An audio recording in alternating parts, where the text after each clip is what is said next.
ብሩኬ ሐኪም ቤት ተኝቶ ባለበት ሰዓት እዛው ሄጄ ካልጨረስኩት ብላ አፍና ለመግደል ሙከራ ደረሰችበት። ማህሌት አረመኔዋ። በስተመጨረሻም ደግሞ መድብል አምኗት ነበር ወደ ቤት ራሱ ይዟት የመጣው። ነገር ግን እሷን በማመኑ እንዲሁም ደግሞ አሁን በእጁ ያስገባው የዝና ተቀጣሪ የሆነው በመድብል ላይ እየሰራበት መሆኑን አላወቀም። አሁን መድብል ወደ ማያቅጣጫ የሚያስፈልግ አቅጣጫ እየሄደበት ነው ነገር ሁላ። አንደኛ ብቻውን ሆኖ አለ። አሰላሙ አለይኩም ወራህመቱላሂ ወበረካቱ። ውድና የተከበራችሁ ቤተሰቦች እንዴት ናችሁ? ከኔ ጋር ሁሉ ሰላም። በያላችሁበት ሰላማችሁ ብዝት ይበል። ሰብስክራይብ እያደረጋችሁ አበረታቱ፣ አይከፈልበትም። ውድ ቤተሰቦቼ እንግዲህ ባለፈው ለሰርጋቸው ዕለት ብሩክና ቅድስት ሲጋቡ በመጀመሪያ ላይ ተጸጽቻለሁና ደስታቸውን መካፈል ፈልጋለሁ ብላ መድብልን ሸውዳ ነበር እንግዲህ ወደ ቤት ይዟት የመጣው። ያንም ደግሞ እቅዷ እንድታሳካ ነበር። ያን ጊዜም ደግሞ እንግዲህ ብሩክ ስለሚያውቃት ተጸጽታለች ብሎ ቢልም መድብል፣ ነገር ግን ቅድስትና ብሩክ ደግሞ ብሩክ እሷ መቼም አትጸጸትም ተቤት ያስወጣል ብሎ ነበረ ያስወጣት ማለት ነው። ነገር ግን ተጸጽቻለሁ ስትለው መድብል አምኗት ነበር ማለት ነው። ከዚያ ተመልሳ እንግዲህ የሰርጉ ዕለት እንደምንም ብላ ማንነቷን ቀይራ ሽማግሌ መስላ ገብታ ነው እንግዲህ እነሱ በሚደሰቱበት ጊዜ መጠጥ ላይ መድኃኒት አድርጋ እንግዲህ የመረዘቻቸው ማለት ነው። እንግዲህ የማህሌት ጭካኔ እስከ ጥግ ነው ማለት ነው። በጣም እንጃ፣ በጣም ከባድ ሰው ናት። ማድረግ የምትፈልገውን ነገር ደግሞ ታላደረገች ለደቂቃ የማትቀመጥ ጉደኛ ሰው ናት። ከዚያም ወደ እንግዲህ ቅድስትም መድብልም ማነው ብሩክም ወደ ሐኪም ቤት ገብቶ ነበር። ቅድስት እንኳ ተሽሏታል።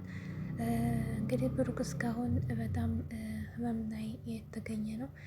ሆስፒታል ገብቶ እየተከታተለ ባለ ሰዓት ደግሞ አሁንም አልበቃት ብሎ እንግዲህ ታጠቃኛለኝ የዝግን ያክል ብሎ አላመናትም። ያኔ መድብል ማለት ነው። ምክንያቱም ያው ሰው ልጅ ያጠፋል ግን ይጸጸታል። የሆነ ሰዓት እናጠፋለን፣ የሆነ ሰዓት ደግሞ ስህተታችን ስናቅ ስለምንታረም እንደዛ ታርማለች ብሎ ነበር እንግዲህ መድብል የያዘው ማለት ነው። እንግዲህ ቅድስትም ወደ ቤት ወጣ ካጠገብ ወጣ ብቻውን በሆነበት ሰዓት እንግዲህ ገብታ አፍና ለመግደል እንግዲህ ሙከራ አድርጋለች ማለት ነው። ያው እንግዲህ ሳትጨርስ ድንገት ሐኪም ነርሷ ስትመጣባት ነው ውልቅ ብላ የሄደችው ማለት ነው። እንግዲህ መድብል አሁን ላይ የዝና ተቀጣሪ የሆነው እንግዲህ የማህሌት ጓደኛ የስራ ባልደረባ ተሱ አድርጎት ነበር። ግዴታ መሆን አለበት ብሎ እንግዲህ ከመድብል ጎን አድርጎን ነበር። ነገር ግን አሁን ላይ እንግዲህ እሱንም እየመሰለ ከማህሌት ጋር መሆኑም እየሰራ ይገኛል ማለት ነው። ከዚያም በኋላ እንግዲህ ምንድነው የተፈጠረው ነገር? ወደ መኪና ይዞ እየተጠባበቀ ያለውን ይዟት የሄደው የመድብል አማካሪ ወይም ደግሞ የዝና ሰራተኛ የነበረው ማለት ነው። አሁን ላይ እየሰራ ያለው ለመድብልም ሆኖ ለማህሌትም ለካሊድም ነው የሚሰራው ማለት ነው። እና እዚህ ጋ አሁን ከመድብል ይሄን ታላወቀ በፍጥነት ያው መድብልን አደጋ ውስጥ ይጀምሩታል ማለት ነው። ወዲያውኑ ቶሎ ወጣ ነው እንግዲህ እየሮጠች ያው ብሩክ ላይ ሲረባረቡ ዶክተሮቹም ሁሉም እሷ እየሮጠ ወጣ ነው መኪና ውስጥ ገብታ ያመለጠችው። መኪናውን መድብል ቢደርስበትም ሮጦ አመለጣት። ግን አልለቅሽም የተፈታሽበትን ነው እንግዲህ እማሳይሽ ብሏታል ማለት ነው። ቢከተላትም አልደረሰባትም በመኪና ስለሆነ እንግዲህ ጨረሹ እንዴ ነበር ያላት ማለት ነው። እንግዲህ ይሄ መድብል ጓደኛ ወይም ደግሞ የስራ ባልደረባው አልደረሹም እንዴ ነበር ያላት ብሩክም ማለት ነው። እኔ ልሂድ እኮ ያልኩሽ ለዚህ ነበር እየጀመርሽ ትያለሽ ነበር ያላት። ምክንያቱም እሱ ሆዶ ቢሆን ያው በጣም ሩህ አይተርፍም ነበር ማለት ነው። ሴት ስለሆነች ትንሽ የተወሰነ እሷም ስትታገል ትገለው ነበር። ግን ያው ነርሲቱ ድንገት ስትመጣ ነው በሩ ሲቆረቆር እንጂ እሷ የምትሆን ለመግዛት ተመልስም ነበር። ለማፈን ቀላል ነው እንግዲህ በጣም ራሱን ስቶ እንግዲህ በጣም ተጨንቀው ነበር። ክትትል እየተደረገለት ነው። በጣም የሚያሳዝነው ነገር መድብል አሁን ይህንኛውን ታሱ ጋር የሚሰራውን ሰው ሴራ ታላወቀ አሁንም በጣም አስቸጋሪ ውስጥ ነው ያለው ማለት ነው። ቤትም መጥቶ እንግዲህ ሄለንም ሲነግራት በጣም ደነገጠች። ሰራተኛይቱ እንመካከር እሷን ለማጥመድ እያለችው ነበር። እሱም ተናዶ ለጊዜው ብቻዬን ተይኝ አላት ማለት ነው። ቅድስትም እንግዲህ በጣም አዝናለች። እንግዲህ በፊት ቅድስት ጋር ተደባድበው ባሌን ወሰድሽብኝ እየተባባሉ በጣም ቤቷ ሄዳ ተደባድበው ነበር ማለት ነው።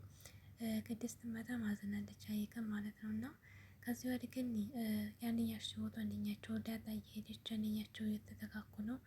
ላፍታም ብቻውን አይተውትም ማለት ነው። ቅድስት እንግዲህ ማለትን አለቃትም እያለ እየፎከረ ትገኛለች። በጣም በደስታዋ ቀን መጨረሻ እንደሱ አደረገችባት። ማለትም እንግዲህ መድብል እኔ መሆኔን ታወቀ አይለቀኝም እያለችው ነበረ ጓደኛው። እሷ ደግሞ እንግዲህ የመድብልን ጓደኛውም ደግሞ የዝናን ሰራተኛ የነበረውን እሷ ትፈልገው ነበር እና እሱ ደግሞ አይወዳትም ማለት ነው። እጅ ስላስገባህ አልቀርም እያለች ነው። እንዲሁም ከአንድ ካሌብ ቦታ ሄደው እንግዲህ አለቃቸው ሰምረው እንዲሰሩ እና ብሩክንም እንደተጨረሰው ትዕዛዝ እያወጣባት ነበር አለቃዋ ማለት ነው ካሌድ። ሁሉን ነገር ትዕዛዝ ታላወጡ እነሱ ራሳቸውን አደጋ እንደሚደርስባቸው ነበር የተነገራቸው ማለት ነው። እና መድብል መጨረስ እንዳለባት እና እንደምትጨርሰው ነበር የተናገረችው ማለት ነው። በቀጣይ ደግሞ እንግዲህ የሚያስጠላው ነገር አሁን ላይ መድብል ብቻውን ነው እንግዲህ ብሩክም ታሞ አለ። ይህን ነገር ምስጢራቸውን ይሄ ከሱ ጋር የሚሰራው ስዬ ምስጢሩን ታላወቀ ይኸውም የዝና ሰራተኛ የሆነው የማህሌት ጓደኛ እሱን ምክንያቱን ታላወቀ ችግር ላይ ነው የሚጥሉት ማለት ነው ተመካክረው። እሷም ደግሞ እንግዲህ እንዴት መድብልን ማጥመድ እንዳለብኝ አስባለሁ። መጀመሪያ መድብልን አጠምዳለሁኝ እሱን ታላጠመድኩኝ ታገኘ አይለቀኝም ብላ እሷም ራሷን እያሸሸች ትገኛለች ማለት ነው። መድብልም እንግዲህ መጨረሻውን አንድ ባንድ ነገሩን ለማጥፋት የምሞክረው ካሌድን ማስወገድ ነው እያለ ሀሳብ እየሰጠ ማለት ነው። በስተመጨረሻው እንግዲህ ብሩክ በጣም አሳስቦ ነበር ማለት ነው። ወደ ምሳሌ ወደ አባቷ ጋር ሐኪም ቤት ሄዳ ለብዙ ደቂቃ አልናገር ብሏቸው ነበር። ነገር ግን ምሳሌ እጁን እየዳበሰች ነካ ነካ ስታደርገው እንግዲህ እጇን ድንገት ያዝ አደረጋት ማለት ነው። አሁን መድብል በህይወት አለ።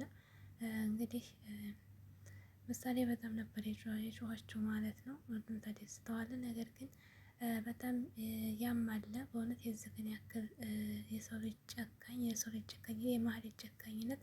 መድብል እጅ አሁን ማህሌት ተገባች የመጨረሻዋ ነው። ምንም ብትል አይለቃትም አትግባ እንጂ